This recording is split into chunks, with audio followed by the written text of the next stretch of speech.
안녕하세요. 허세미술관 이한입니다. 자, 오늘 세종문화회관의 모네에서 앤디 워홀까지 전시를 왔습니다. 제가 초반에 좀 리뷰했거든요. 근데 방송 안 켜고 멍청하게 혼자 헛소리를 해가지고 다시 찍는 과정입니다. 바보짓 했죠? 덕분에 리허설을 제대로 했고, 요하네스 아트갤러리 특별전입니다. 남아프리카 그리고 아프리카 최대 규모의 미술관에서 임대해온 작품 140여 점의 작품들을 이번에 전시하는데, 이미 경주, 부산, 제주도까지 성공한 흥행했던 전시입니다. 그래서 마지막이 서울 세종문화회관에서 하고 있거든요. 그 그림을 직관하는 시간을 가져보겠습니다. 자, 시작할게요. 바모스.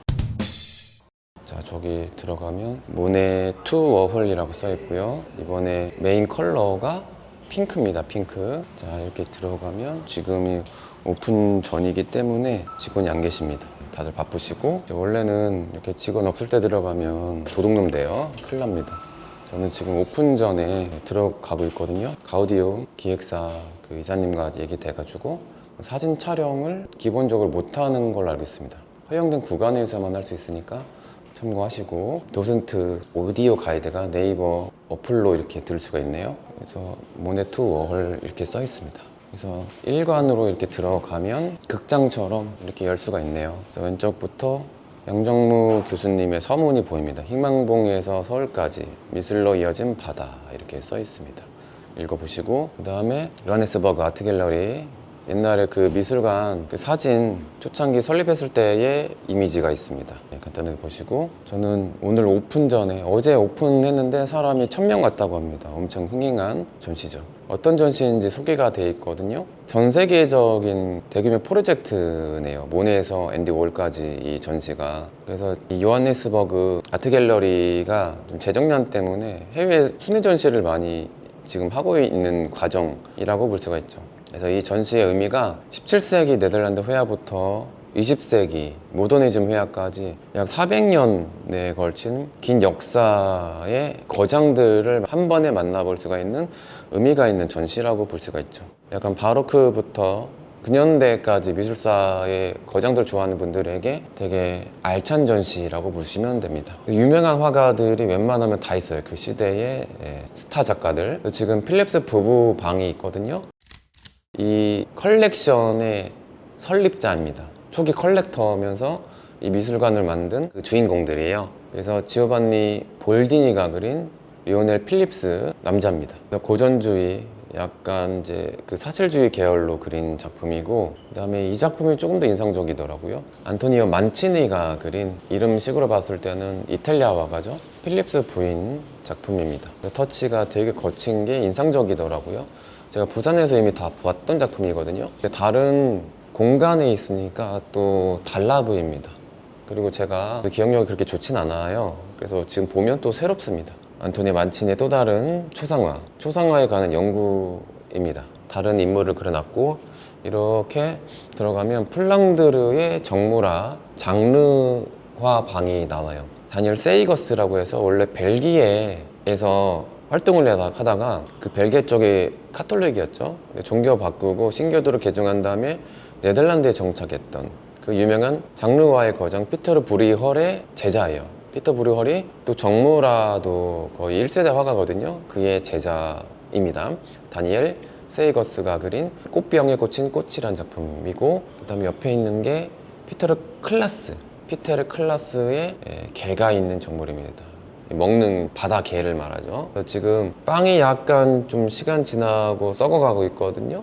그래서 이런 게 약간 바니타스를 암시하기도 합니다. 과일도 역시 영원할 수 없다 보니까 과일 껍질도 보이고, 바니타스 주제로 당시 플랑드르 정물 화가들이 이런 알레고리를 의도해서 많이 그렸죠.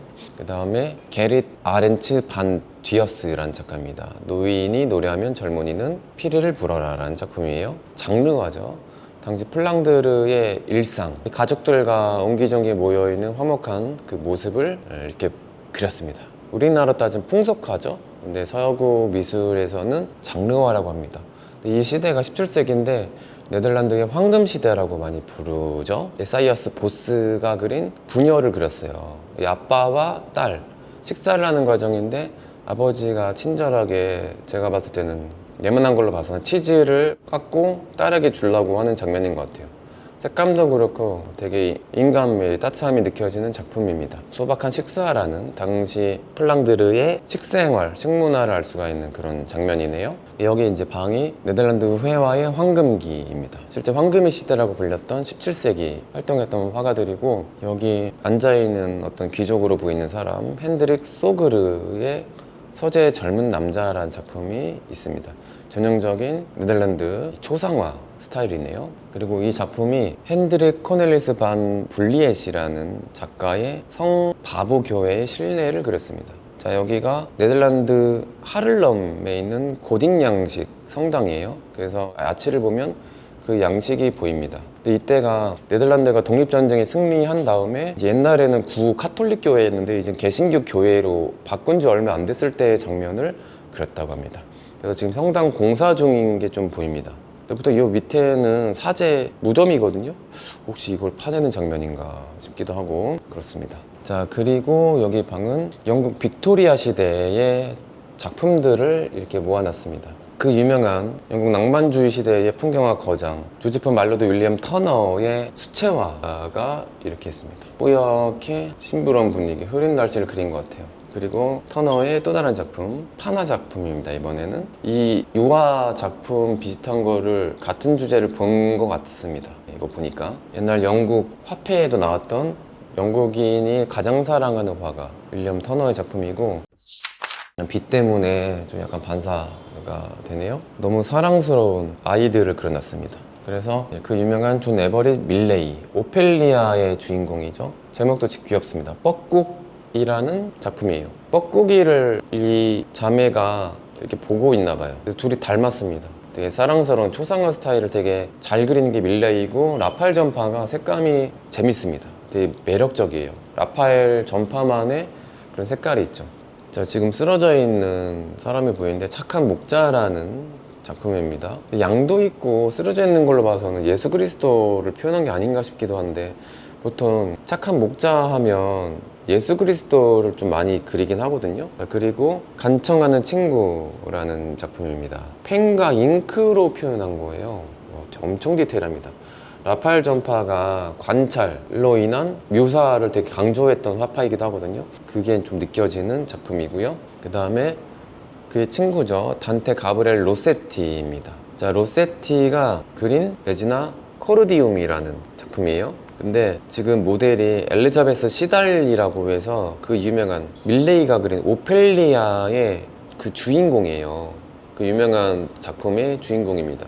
근데 오펠리아가 햄릿 때문에 자살을 했잖아요, 극 중에서. 근데 그 오펠리아의 모델이 된 게 제 생각에는 약간 저주가 된 것 같아요. 왜냐면 이 여인이 약물 중독에 시달리다가 우울증 때문에 자살했거든요. 그래서 존 에버릿 밀레이의 오펠리아처럼 안타까운 죽음을 맞이한 여인입니다. 엘리자베스 시달. 안타까운 초상화죠, 그렇게 보면. 그래서 라파엘 전파의 가브리엘 로세티 티교의 붉은 색깔이 납니다. 다른 작품에서도 이 매력적인 붉은 색깔이 보이고, 이 현금 배경은 약간 그런 게 있는 것 같아요. 중세의 이코나를 좀 따라한 그런 게 조금 보입니다. 레지나 코르디움이란 작품이고요. 그 다음에 존 에버릿 밀레이 다시 왔습니다. 존 에버릿 밀레이가 라파엘 전파 이후에 약간 사실주의적인 그 초상화를 많이 그렸거든요. 그런 스타일이라고도 볼 수가 있죠. 근데 이 모델이 에피라는 여인이거든요. 그러니까 존 에버릿의 아내죠. 근데 이 에피라는 여인이 이전에 밀레이의 베프이자 평론가였던 존 러스킨의 부인이었어요.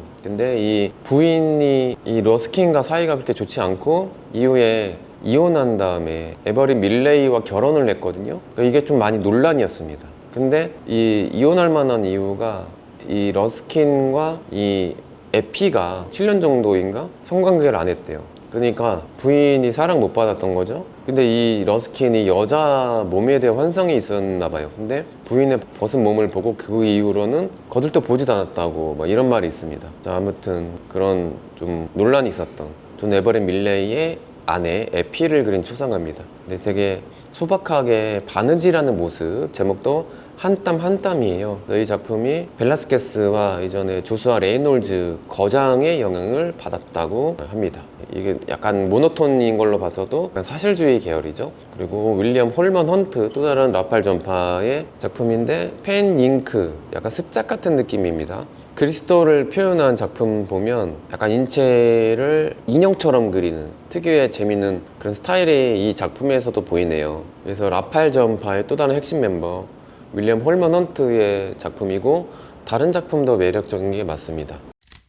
윌리엄 무어의 아들 엘버트 조셉 무어의 누드화입니다. 느낌 봐서는 그래서 신화를 그린 것 같아요. 이 작가가 사치와 향락을 즐기는 그 여인들 누드화를 좀 많이 그렸던 화가입니다. 그리고 로렌스 알마 타데마라는 작가입니다. 네덜란드 출신이지만 주로 영국에서 활동했던 빅토리아 시대의 대표적인 화가입니다. 고대 로마 신화의 고전에 등장하는 일화를 그렸대요. 근데 이 시대는 고대 이집트 배경을 또 묘사를 하고 있습니다. 그래서 이 시대가 약간 식민지 시대라서 다른 세상에 대한 이런 호기심이 좀 반영된 것 같아요. 약간 퇴폐적인 묘사로 좀 알려진 로렌스 알마 타데마라는 작가였습니다. 그리고 그 라팔 전파 중에 윌리엄 홀먼 혼트의 영향을 받은 존 브렛입니다. 존 브렛은 라파엘 전파 화가 중에 풍경화가로 되게 유명해요. 저도 약간 그 야생 동물들 그리고 양떼를 그린 그 작품들 색감이 되게 인상적이다라는 생각을 이전에 많이 했거든요. 콘월의 마운트 만을 그렸습니다. 영국의 자연을 그린 거죠. 그래서 여기 양떼들 보이고 아주 멋진 바위 그리고 푸른 바다가 보입니다. 묘사도 엄청 디테일하게 했어요. 라팔 전파가 강조한 관찰에 의한 묘사력이 보입니다. 근데 라팔 전파가 무조건 똑같이만 그린 게 아니라 그들만의 개성적인 색깔이 있다는 게 저는 더 매력적이더라고요. 이들이 또 중세적인 가치관, 그런 중세 시대에 대한 로망이 있었던 화가들이었죠. 그리고 사실주의의 거장 존 싱어 사전트입니다. 근데 존 싱어 사전트는 미국 화가지만 주로 유럽에서 활동했던 초상화가로 더 유명해요. 근데 그가 그린 투박한 집을 그렸습니다. 마담 X로 유명한 화가죠. 뒤에 설산이 보이고 거의 뭐 쓰러져가는 집이 보입니다. 그래서 아버지 아들로 보이는데 뭔가 일을 하고 있는 그 일상을 그렸네요. 귀족들 초상화를 더 많이 그렸는데 한편으로는 이렇게 리얼리즘, 현실을 이제 보여주는 이런 작품도 그렸습니다. 투박한 알라 프리마 기법은 이전에 스페인의 벨라스케스의 영향으로 완성된 기법이라고도 볼 수가 있습니다. 또 다른 존 싱어 사전트의 건물을 그린 그림인데 베니스에서 여행을 했어요. 그때 그린 초상화도 티센 미술관에 있는데 산타 마리아 델라 살르테 대성당을 그린 작품입니다. 존 싱어 사전트는 터치를 감상하는 매력이 있습니다. 이렇게 대충 쓱 발랐는데 멀리서 보면 조각상이 이렇게 자연스럽게 보입니다. 그런 작품이에요. 그리고 외젠 들라크루아의 드로잉이 보입니다. 사자, 뱀에 관한 연구, 동세를 많이 연구했던 화가들이죠. 그리고 프랑스와 밀레, 드로잉 보면 바르비종파, 농부를 되게 많이 그렸던 화가잖아요. 근데 농부에 대해 애착이 많았던 밀레의 영향을 받았던 고흐가 또 연상되기도 합니다. 밀레의 영향을 받은 고흐가 맞는 거죠. 그리고 앙리 조제프 아르피니라는 작가의 작품입니다. 바르비종파 화가 중에 하나였습니다. 이탈리아 풍경과 프랑스 중부의 시골을 주로 그렸던 화가입니다. 이 느낌 보면 그 시대의 바르비종파 스타일의 그 느낌이 납니다. 지금 크기는 작지만 그 분위기만큼은 되게 잘 느껴지는 장 바티스트 카미오 코로가 그린, 제목이 단순하긴 하지만 풍경입니다.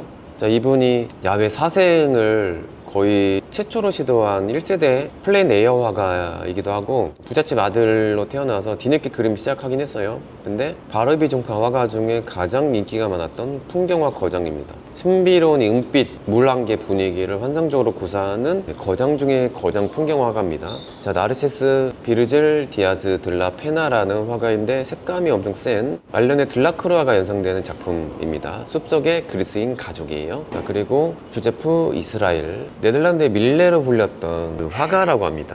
바르비종파 영향을 받아서 헤이그파, 핵심 멤버예요. 헤이그파의 영향을 받은 게 빈센트 반 고흐이기도 합니다. 그게 다 계보가도 다 있죠. 그래서 역시 농부를 그린 작품이고, 그 다음에 다른 조세프 이스라엘의 작품이에요. 해양 풍경. 느낌 보면 고흐의 초창기 스타일이 좀 연상됩니다. 약간 헤이그파 전형적인 느낌이 여기서 나네요.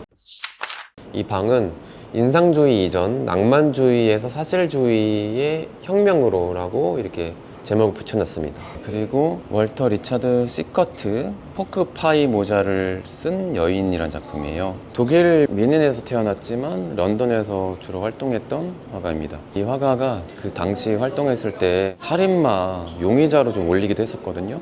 근데 정확하게 밝혀진 건 없습니다. 자, 아무튼 그가 그린 여인 초상화고, 그 다음에 옆에는 윌리엄 홀머넌트, 아까 그 말씀드린 그 라팔 전파 화가의 이 스케치가 보입니다. 이거는 잭 매닐 휘슬러의 석회 굽는 사람이라는 하나 작품입니다. 자, 그리고 인상주의 이전 작품들 계속 되고 있습니다. 요한 바르톨트 용킨트, 이 작가를 제가 중요하게 여깁니다. 좀 재평가를 해야 된다고 생각하는 작가예요. 네덜란드 출신이거든요. 그 중요한 인상파의 선구자 모네의 스승이었거든요. 대기에서 빛을 포착하는 그런 뿌연 터치도 이미 인상파 이전에 시도를 했습니다. 그러니까 인상파의 원조 화가라고 불리는 모네가 부댕의 영향도 받았지만 기법적으로는 오히려 요한 용킨트의 스타일을 많이 모방한 것 같아요. 그래서 이 작품은 전형적인 인상파 느낌은 아니지만 약간 오히려 네덜란드 해양 풍경화 스타일에 더 가깝긴 하죠. 그가 시도했던 다른 스타일 보면 인상파 이전에 이미 모네 스타일을 이미 시도하고 있구나. 그래서 보면 인상파 화가들이 이분의 스타일을 많이 모방했다는 게 느껴집니다. 그래서 그만큼 인상파에 있어서 정말 중요한 화가가 요한 바르톨트 용킨트라는 화가였다는 것을 강조를 하고 싶습니다. 바로 오른쪽에 외젠 부댕. 자, 여기 이렇게 DP를 되게 잘한 게 모네의 스승 2명을 일부러 배치한 게 또 의도가 느껴집니다. 그래서 부댕이 노르망디에서 많이 활동을 했었죠. 그쪽이 고향이기도 하고, 모네가 원래 캐리커처 그리는 화가였는데 모네가 풍경화로 전향하는데 가장 결정적인 영향을 줬고, 바깥에서 그리는 플랜 에어를 이렇게 전수해준 정신적인 스승이라고 볼 수가 있죠. 두 스승 덕분에 모네가 풍경화 인상파의 거장이 됐다고 보시면 됩니다. 지금 되게 분주하게 전시 준비를 하고 있습니다. 그 사실주의의 거장 구스타프 쿠르베의 에트리타 백악 절벽이라는 작품입니다. 그래서 일명 코끼리 절벽이라고도 부르죠. 빛이 너무 세게 비칩니다. 그래서 저도 파리 나중에 근교 놀러 가면 여기 좀 가고 싶더라고요. 그래서 많은 인상파 혹은 신인상파, 사실주의 거장들, 그리고 마티스까지 이 에트리타 이 절벽에 와서 많은 풍경화를 그렸습니다. 그래서 쿠르베가 그린 이 시기에 여러 에트리타 시리즈 중에 한 점이 이번에 와 있습니다. 그리고 이번에 그 메인 작품이죠.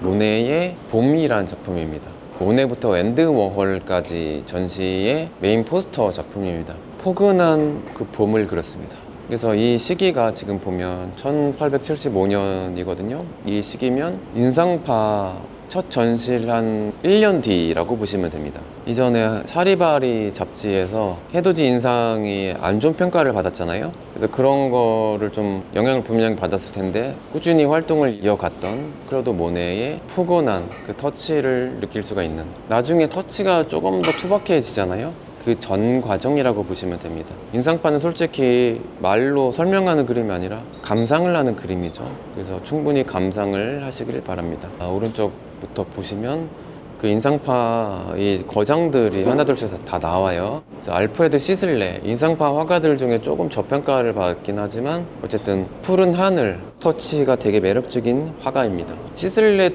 특유의 아주 거친 터치는 없지만 해맑은 푸른 색감이 돋보이는 분의 강가라는 작품이에요. 그리고 기요맹입니다. 기요맹은 인상파 화가들에 비해서 되게 많이 가려진 화가이긴 해요. 근데 이 화가가 말년 가면 갈수록 붉은 그런 색감이 되게 인상적인 화가입니다. 공무원 화가라고도 불렸는데 낮에는 이렇게 일하고 밤에 시간 남을 때 틈틈이 그림을 그리면서 경력을 이렇게 유지하다가 전반적으로 되게 가난하고 열악한 환경에서 그림을 그렸지만 복권 당첨된 이후에 삶이 좀 풀렸던 그런 화가입니다. 자, 그리고 드가의 전형적인 그 스타일의 작품이 왔어요. 되게 대표작이죠. 드가가 이 시기에 아주 큰 대작은 없거든요. 시력도 안 좋아진 영향도 있고 파스텔의 화가죠. 종이의 파스텔 그림입니다. 발레리나를 사랑했던 그 드가의 디테일을 생략한 그 발레리나가 열심히 공연을 하는 작품 분위기를 그렸는데 색감이 되게 매력적입니다. 그 드가는 시력도 영향도 있지만 주로 실내에서 그림을 많이 그렸죠. 애프레드 조지 스티븐스가 그린 체리를 든 소녀란 작품입니다. 영국의 조각가이자 화가였어요. 디자이너로도 활동을 했던 화가였습니다. 되게 우아한 추상화네요. 자, 그리고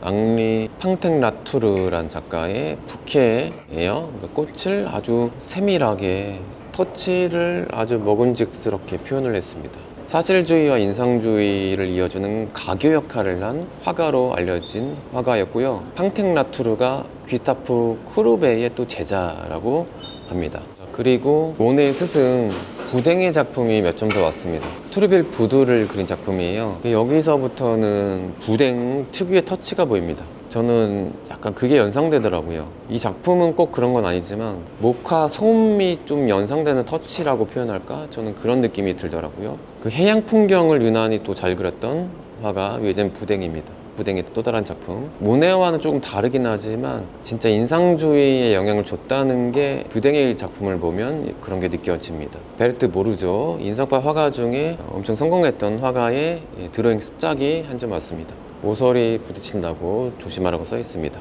자, 그리고 에드가 드가의 애칭 판화 작품이 왔어요. 주로 여인들을 많이 그렸죠. 루브르 박물관에서 작품을 보고 있거든요. 근데 이 주인공이 바로 드가의 친구 메리 카사트예요.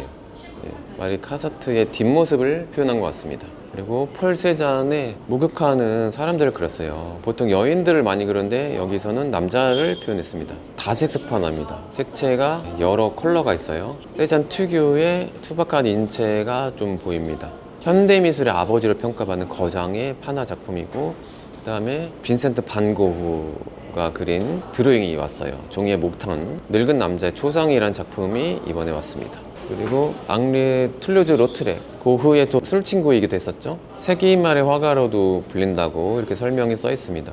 지금 딱 봐도 매춘녀와 파리지행을 그렸거든요. 부르주아들. 그런 파리의 반문화를 좀 많이 그렸던 화가이기도 했었습니다. 이 사람이 천재들이 37세에 많이 죽는데 저도 이번에 알았습니다. 지금 써 있는데 고흐도 37세에 죽었던 걸로 기억하거든요. 매독과 알코올 중독으로 일찍 생을 마감했었죠. 선천적으로 이렇게 병약하게 또 태어난 것도 있잖아요. 그리고 로트렉의 유명한 석판화 작품입니다. 이 드로잉이 꽤 유명해요. 빗질하고 있는 여인. 그러니까 당시에 파리에서 매춘녀들을 좀 많이 그렸거든요. 그 중에 하나라고 볼 수가 있습니다.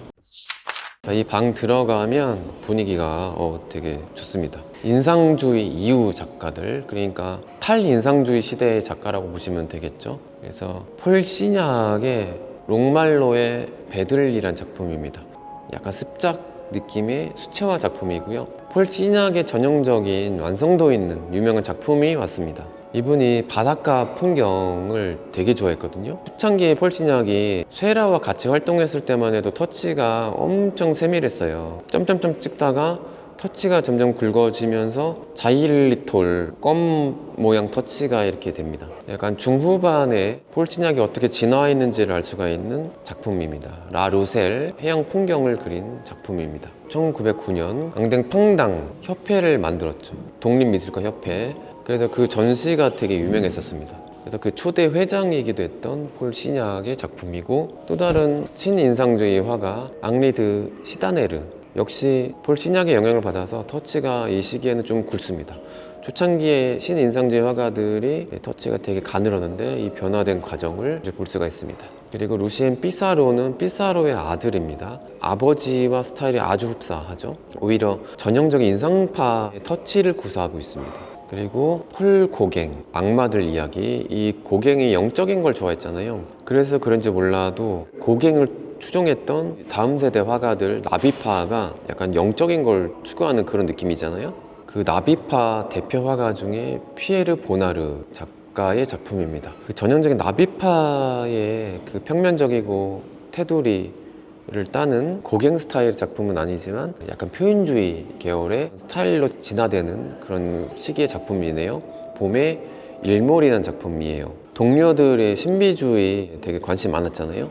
그거에 비해서는 큰 관심이 없었던 화가였다고 합니다. 그래서 나비파 이후에 자신만의 스타일로 오히려 표현주의에 가까운 스타일로 진화된 작품이고, 벤피아르 보나르의 하나 한 점이 보입니다. 비아르도 나비파 멤버 중에 한 분이죠. 그들의 전성기의 대표작은 아니지만 다색 석판화 작품이 옆에 있어요. 또 다른 석판화 작품들, 모성이라는 작품, 엄마가 아이 돌보는 그 작품입니다. 그리고 뒤쪽에는 비아르의 또 다른 램프가 있는 실내 풍경입니다. 종이의 과슈로 표현한 작품이에요. 그리고 잠든 드니 부인의 초상입니다. 모리스 드니예요. 모리스 드니도 나비파의 멤버 중에 한 분이었습니다. 자신의 부인을 표현한 것 같습니다.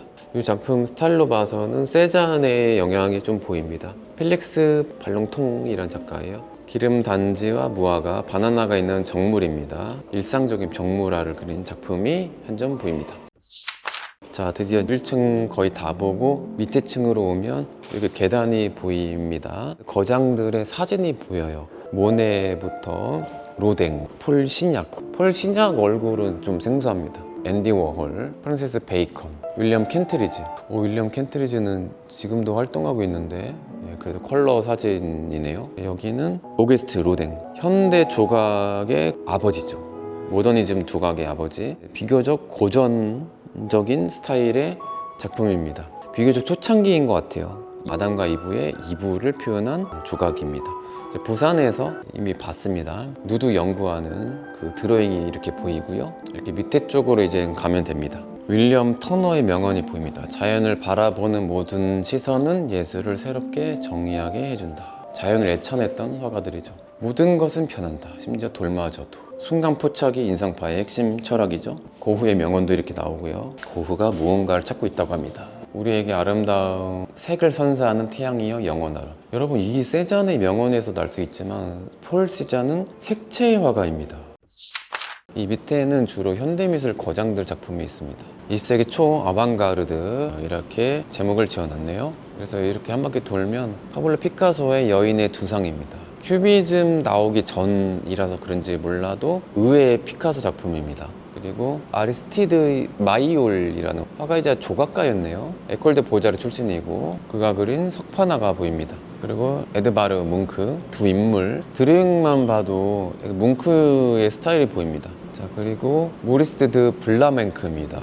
이분 원래 야수파 화가였거든요. 근데 말년에는 이렇게 저채도에 약간 자신만의 분위기 있는 색감으로 이렇게 진화합니다. 제 기억에는 이분 또 글도 잘 썼던 화가였어요. 음악도 했었고, 여기 써있네요. 종일 소설 쓰는 괴짜이기도 했다고 하는데, 이분이 또 한때는 방고 영향도 받았고, 말년에 색채가 좀 사라진 거는 조금 아쉽습니다, 개인적으로는. 모리스 위트릴로 특유의 분위기가 있어요. 건물 풍경 그릴 때. 수잔 발라동의 아들입니다. 근데 아버지가 누군지도 모르고 태어났대요. 수잔 발라동 어머니가 그림을 그릴 것을 제안했대요, 병원에서. 이 작품은 100세기 시대에 그린 작품이라고 합니다. 모리스 위트릴로. 그리고 모들리니의 드로잉 한 점이 보입니다. 그리고 앙리 마티스 석퍼나 시리즈가 이렇게 있어요. 유명한 화가들 이번에 다 왔습니다. 이건 또 의외의 마티스 드로잉이네요. 이 느낌 봐서는 마티스 드로잉이 느껴집니다. 파블로 피카소 여인의 두상입니다. 시기로 봐서는 첫 번째 여자친구가 아닌가 싶습니다. 그 모델 여자친구인 것 같아요. 파블로 피카소의 전성기 이후의 스타일인 것 같습니다. 게르니카 이후면 이제는 약간 전성기에서 좀 벗어난 시대잖아요. 역시 석판화 작품이고, 이 작품 되게 인상적이더라고요. 부산에서도 이미 봤는데 피카소가 이런 작품도 그렸구나. 연필과 파스텔로 그린 작품입니다. 그래서 진짜 말년에 그린 작품이에요. 1971년에 흥미로운 작품입니다. 파블로 피카소의 대표적인 드로잉이죠. 이 시리즈 되게 유명합니다. 드로잉 중에서도 프랑스가 진로 맞겠네요. 이 작품도 진로고 저기 이 시기의 작품도 진로인 것 같습니다. 그리고 외국하는 사람들 역시 피카소의 파나입니다. 드로잉 보면 피카소 드로잉이라는 게 느껴집니다. 이런 스타일이죠. 그리고 앙드레 드랭, 이분도 야수파 대표 화가 중에 한 분이었죠. 전형적인 야수파보다는 조금 다른 스타일인 것 같아요. 배경이 원래 미친 색깔이 나와야 되는데 그런 거에서는 조금 다른 그림입니다. 앙드레 드랭의 작품이에요. 그리고 앙드레 드랭의 붉은 머리를 한 여인의 초상, 오십 자드킨이라고 해서 큐비즘의 영향을 받은 또 다른 작가입니다. 그리고 알베르트 글레이즈, 두상 형들과 같이 큐비즘 전시를 만들었던 화가예요. 듀상 걸어다니는 누드 보고 이렇게 제목 바꾸라고 갑질했던 그 화가입니다. 알베르트 글레이즈. 그리고 장 매칭제, 큐비즘의 이론을 실질적으로 만들었던 화가예요.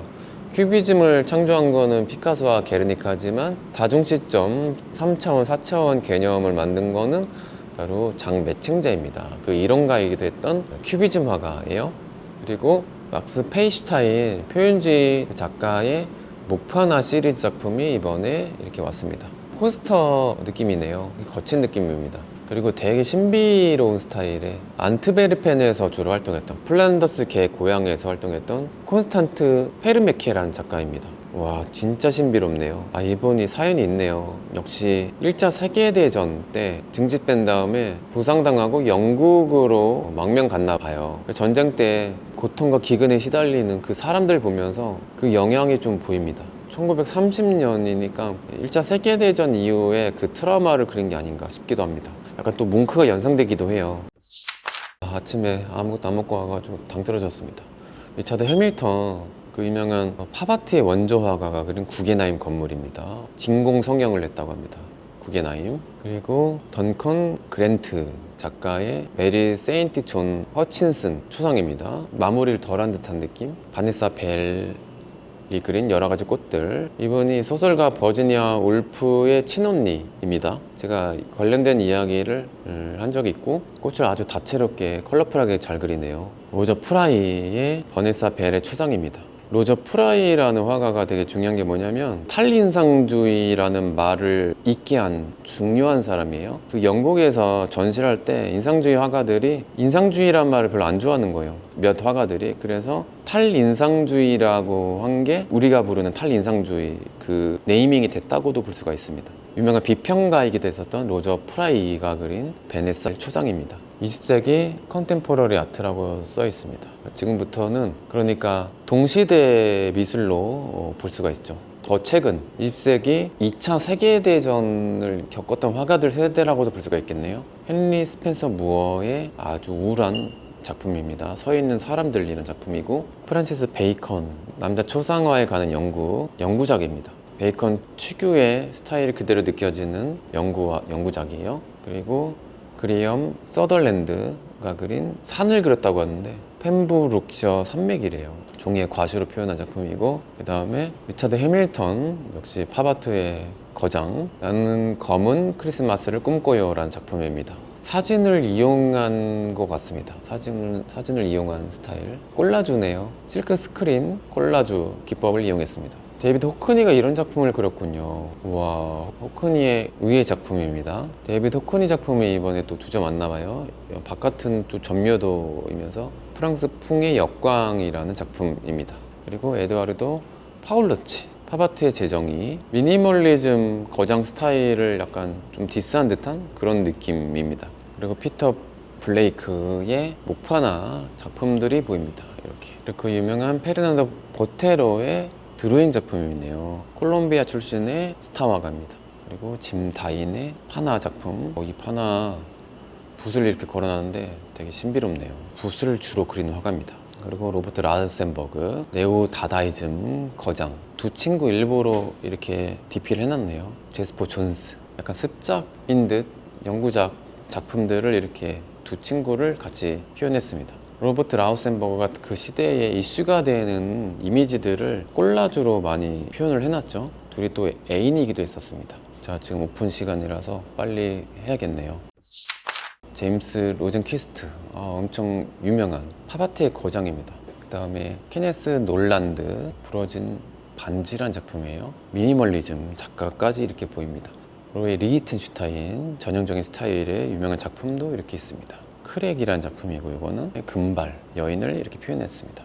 앤디 워홀의 대작이 이번에 이렇게 왔습니다. 자, 이 작가가 요셉 보이스입니다. 요셉 보이스. 독일의 아방가르드 전위적인 대표적인 아티스트죠. 클래스 올덴버그 석판화 작품이 이번에 왔습니다. 클래스 올덴버그가 원래 설치 조각으로 되게 유명하잖아요. 그래서 요 석판화 보니까 그 설치 조각 하기 전 습작 같기도 합니다. 청계천의 소라 조형 그게 연상되네요. 그 작가이기도 하거든요. 이르마 스턴의 녹색 사과들인데 세잔의 영향이 보이는 재밌는 작품입니다. 남아공을 대표하는 여성 작가래요. 지금부터는 남아프리카 공화국의 현지 작가들이에요.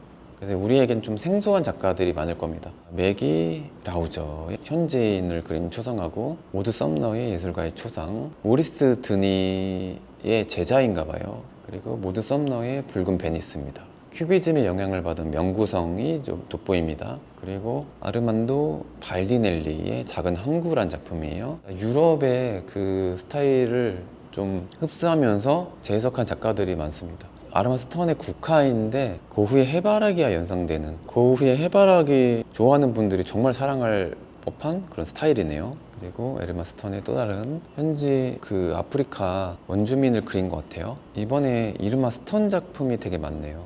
젊은 소녀 바바라의 초상입니다. 이 시크한 표정, 그리고 큐비즘 스타일의 셸비 엠부시의 작품입니다. 이 작품도 역시 같은 작가고 제라드 세코토입니다. 색채가 되게 강렬하죠. 약간 고갱의 영향을 받은 듯한 그런 스타일이네요. 글래디스 무그 들렌들루라는 작가의 작품입니다. 표현주의 스타일이네요. 거의 다 표현주의 스타일입니다. 글래디스 무그 들렌들루 다 같은 화가입니다. 조지 펜바 또 다른 작품, 이 작품도 익숙하고, 윌리엄 켄트리지의 작품인데 윌리엄 켄트리지가 지금도 활동을 해요. 아트페어에 되게 유명한 작가입니다. 조형도 되게 유명하거든요. 그가 그린 물에 잠긴 소호라는 작품이에요. 인권번을 변호사의 아들로 태어났는데 시대 비판적인 그런 성향의 작품들을 되게 많이 시도합니다. 그리고 알렉시스 프렐러 말라이 샌들을 그렸대요. 그리고 플렉시스 프렐러의 애칭 작품이고 같은 화가인데 색채가 강렬한 특유의 아프리카 색감이 돋보이는 벨 옴브레의 어부라는 작품이에요. 그리고 플렉시스 프렐러의 독특한 작품입니다. 사제들을 아주 자신만의 조형 느낌으로 표현한 작품입니다. 그리고 이 작품이 윌리엄 켄트리지, 동시대에 활동하는 남아프리카 공화국 출신 작가 중에 가장 유명한 아까 그 작가인데 갈대를 그렸는데 특유의 분위기가 있습니다. 이분이 블랙 색깔을 되게 좋아해요. 조형도 그렇지만 같은 윌리엄 켄트리지,